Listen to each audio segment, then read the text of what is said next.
ও বন্ধু আঙ্গুলাপি ও কাকু কাকু ভিক্ষা দেন তো। এই গোটটা একটা দিন এসে ভিক্ষা পায় না সালা, নতুন বিয়া করলে পোলা বানায় একটা ঝামেলা, দরজা খুলতে যায় না। ও কাকু ও মুরগির কুটি স্যামসুং দয়ালের নামে বড় জাহালা রে, আমার গনিশার নামে বড় জাহালা রে, মালা রাখবো না মালা রাখবো না। ও কাকু কাকু ভিক্ষা দেন, ও কাকু মাইরেন না সাসা গো সাসা।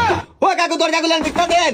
আল্লাহ নতুন বিয়া করলে পোলাপান দরজা খুলতে চায় না, এটা তো স্বাভাবিক। ও কাকু এই সুইসু তো আগা মাথা বাঙ্গারি চুরা বিক্রি।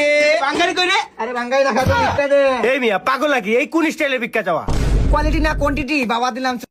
সুজা আঙ্গুলে গিয়ে উঠে না তো, তাই আঙ্গুলটা একটু বাঁকা করলাম। রাকিব ঝুঁকা জ্ঞানে সাল এই লন মিয়া, হয় নাই। প্রথমত এই চাউলের কোয়ান্টিটিটা কম আছে। মানে মানে আপনি তো ইংলিশ বুঝবেন না, বাংলায় বুঝিয়ে বলি। এই চাউলের পরিমাণটা কম। 2 নম্বরে এই চাউলে কিন্তু ফাইবার নাই। 3 নম্বরে ডোপামিন তো নাই। আর এটা কি চাউল? সরকারি চাউল মনে হইতেছে। আসলে বাসমতি চাউল ছাড়া ভিক্ষা নেই না। সরি বলে দুঃখিত বলবেন না।